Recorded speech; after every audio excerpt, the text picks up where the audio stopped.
Olá a todos. Vamos, em nome do Senhor Jesus, iniciar o estudo do resumão da lição 11, cujo tema é o Antigo Concerto. O primeiro tópico diz: a escravidão confunde mentes. Pergunta A: qual foi a condição de Israel por vários anos e como essa situação afetava o conhecimento que tinham sobre Deus e as leis divinas? Israel esteve em estado de escravidão por muitos anos. E como aqui o título do tópico diz, a escravidão confunde mentes. Tantos anos eles vivendo em escravidão, a mente já ficou confusa. Diz aqui em Êxodo 20, versículos 1 e 2. Então falou Deus todas essas palavras, dizendo: Eu sou o Senhor, teu Deus, que te tirei da terra do Egito e da casa da servidão. Aqui o primeiro mandamento confirma que eles foram escravos durante bastante tempo. Muito bem, uma parte do pensamento inspirado diz assim, e a segunda parte da pergunta diz, né, no que isso afetou o conhecimento que eles tinham sobre Deus? Vamos ver o que diz Patriarcas e Profetas, lá na página 371. Uma pequena citação diz assim: vivendo em meio à idolatria e corrupção, não tinham um conceito verdadeiro da santidade de Deus, da excessiva pecaminosidade do próprio coração, da completa incapacidade para, por si mesmos, prestar obediência à lei de Deus e de sua necessidade de um Salvador. Precisavam aprender tudo isso. Então, aqueles anos de escravidão, deixaram a mente deles confusa, eles não tinham uma noção exata da santidade, da lei de Deus. E a pergunta B diz: aonde Deus os conduziu para que pudessem compreender a santidade da lei divina? Então aqui, em Êxodo 19, diz que eles saíram do Egito rumo à terra prometida, Canaã. E aí eles atravessaram o Mar Vermelho se abriu, e eles foram levados ao deserto, e fala que depois de 3 meses, eles chegaram ao Sinai. Ao 3º mês da saída dos filhos de Israel da terra do Egito, no mesmo dia vieram ao deserto do Sinai. Agora, pois, se diligentemente ouvirdes a minha voz e guardardes o meu concerto, então sereis a minha propriedade peculiar dentre todos os povos, porque toda a terra é minha, e vós me sereis reino sacerdotal e povo santo. Estas são as palavras que falarás aos filhos de Israel. Então, ali no Sinai, ali houve um concerto, houve os 10 mandamentos que Deus escreveu em tábuas de pedra. Vamos agora ao segundo tópico, a malignidade do pecado. Pergunta A: como os israelitas reagiram à promessa, às promessas de bênçãos mesmo após terem compreendido a lei proferida por Deus? Se nós conferirmos lá o final do texto de Êxodo 19:8 e Êxodo 24:3, as palavras que eles disseram foi: tudo o que o Senhor tem falado, nós faremos. E depois eles disseram novamente: tudo o que o Senhor tem falado, nós faremos. Então, esta foi a reação deles, diante das promessas feitas. Vamos à pergunta B. Agora, quais eram os termos desse concerto? Quais eram os termos? Quais eram a finalidade do concerto? Lá em Deuteronômio 27:26 diz assim: maldito aquele que não confirmar as palavras desta lei e não as cumprindo, e todo o povo dirá amém. Então, aquele que não cumprisse a lei, aqui diz, maldito aquele que não confirmar. Como que confirmaria as palavras da lei? Cumprindo, obedecendo. Em Êxodo 20, no versículo 11, diz: e dei-lhes os meus estatutos, e lhes mostrei os meus juízos, os quais, cumprindo-os, o homem viverá por eles. Agora, eles cumprindo, eles teriam vida. E lá em Levíticos 18:5 também confirma, né? Portanto, os meus estatutos, meus juízos guardareis, os quais fazendo o homem viverá por eles. Eu sou o Senhor. Então aqui, estes eram os termos. Vamos agora à pergunta C. Semelhante à nossa condição natural, o que eles foram incapazes de compreender? Eles não compreenderam que sem Cristo não era possível guardar a lei. Porque o texto lá de Jeremias 17:9 diz assim: enganoso é o coração, mais do que todas as coisas, e perverso, e quem o conhecerá? O nosso coração é enganoso, né? Então, a nossa condição natural, como diz a pergunta, é uma condição de pecado. Nós nascemos em pecado. E eles não compreendiam. Eles achavam que por eles mesmos, com a justiça deles mesmos, eles podiam guardar a lei. Eles não entendiam que precisavam da justiça de Cristo para guardar a lei. E olha o que diz aqui em Isaías, capítulo 64, lá no verso 6, o que diz da nossa condição de todos nós. Mas todos nós somos como imundo, e todas as nossas justiças como trapo de imundícia. Nós temos alguma justiça em nós mesmos? Não temos. E todos nós caímos como uma folha, e as nossas culpas, como um vento, nos arrebatam. E ainda o último comentário diz assim: antes que pudesse haver qualquer reforma permanente, o povo devia ser levado a sentir a sua completa incapacidade de por si mesmos prestar obediência a Deus. E muitos hoje também ainda estão nessa condição, acham que podem guardar a lei por si só, sem estar ligados à justiça de Cristo. Não. Vamos agora ao terceiro tópico, que diz confirmação do conserto. A pergunta A: depois que Moisés leu a lei com todas as suas condições de maldições e bênçãos, foram os termos que a gente já viu, como Israel persistentemente respondeu? Não? Olha só, Êxodo 24, versículo 7.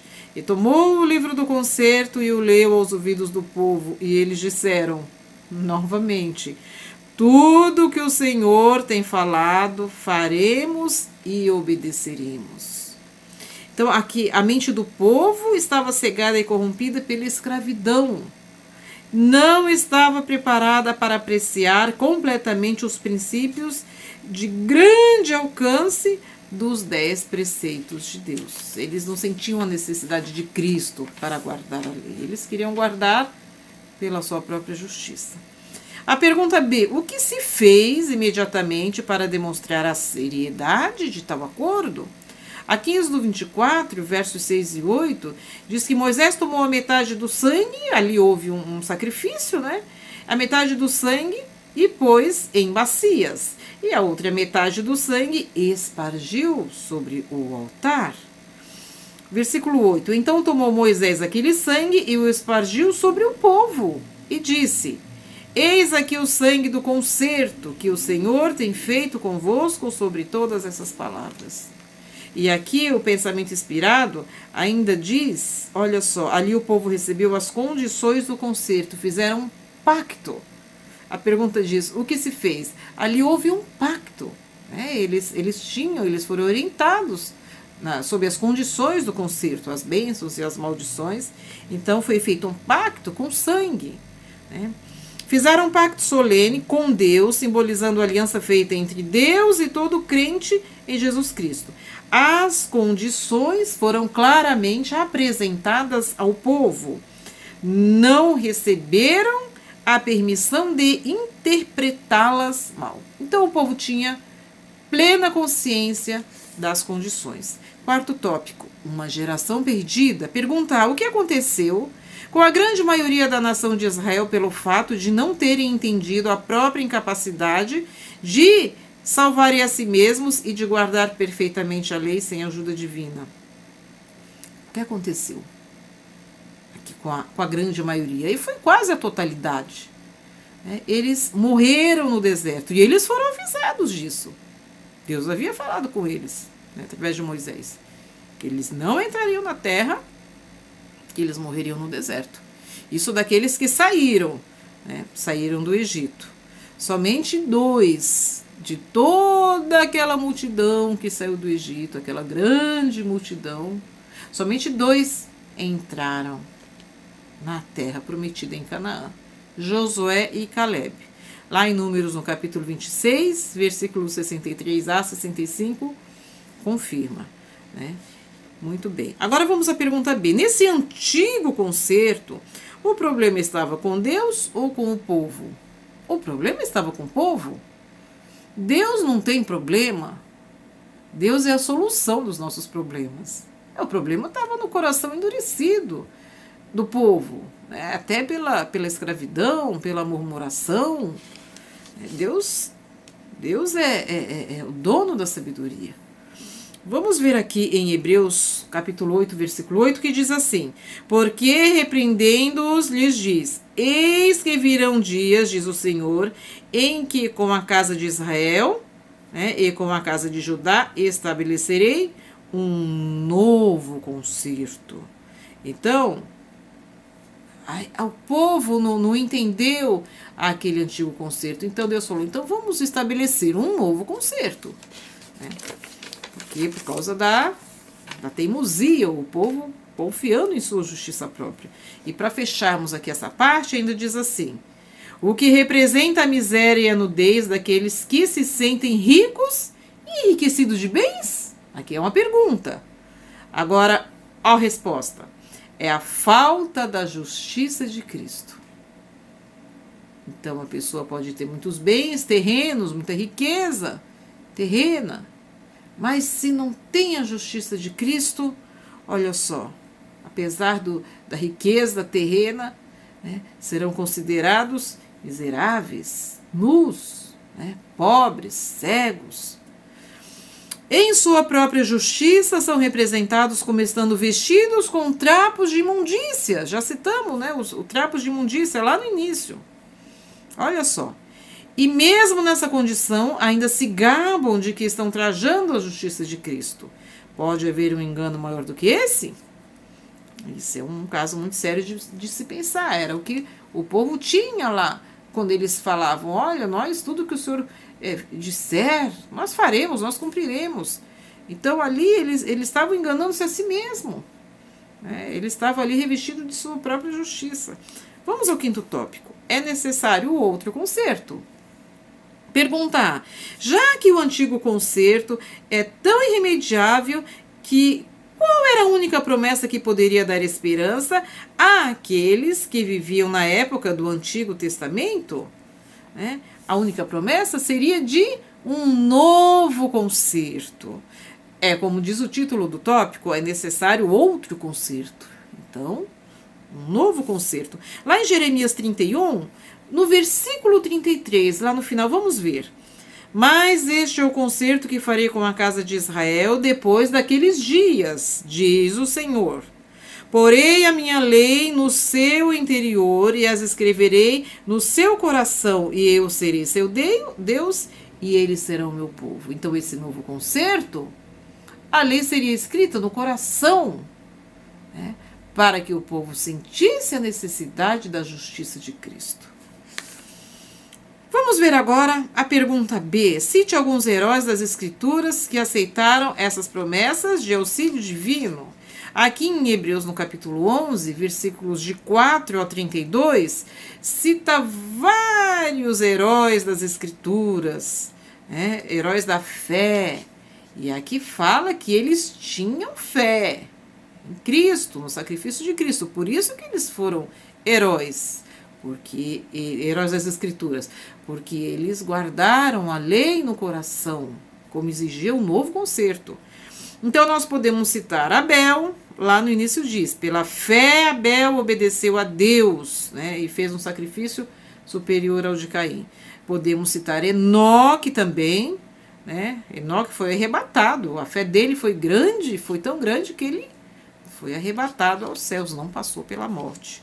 Noé, Abraão, Isaac, Jacó, José, Moisés. Mais interessante, aqui em Hebreus 11, lá no versículo 6. Vamos ver lá a primeira parte que diz: Sem fé é impossível agradar a Deus. E estes nomes citados, esses heróis das Escrituras, eles se tornaram heróis por quê? Porque eles tinham fé, porque eles guardaram a lei no coração. Podemos ainda citar, aqui no final do texto, mais alguns heróis. Lá no final do versículo 32 diz assim: que mais direi? Não tenho tempo para falar de Gideão, Baraque, Sansão, Jefté, Davi, Samuel e os profetas. E foram muitos heróis, né, que viveram pela fé.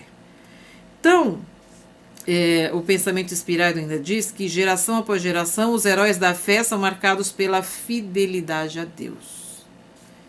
Fé e obediência. A fé sem as obras é morta. Guardar a lei no coração, sentir a necessidade da justiça de Cristo, para assim ter condições de obedecer à lei e aí ser representante de Cristo ao mundo, para que o mundo veja nesses heróis de hoje. Ainda hoje temos muitos heróis, né, que guardam a lei no coração, para que o mundo veja o caráter de Cristo. Então, precisamos guardar a lei de Deus dentro do nosso coração. Que o Espírito Santo possa continuar nos ajudando a manter-nos no caminho, a pesquisar as Escrituras e guardar essas lições importantes em nosso coração, estudar, pesquisar e viver. Deixar o Espírito Santo fazer aquele trabalho diário em nossas vidas. Bons estudos da lição a todos. Amém.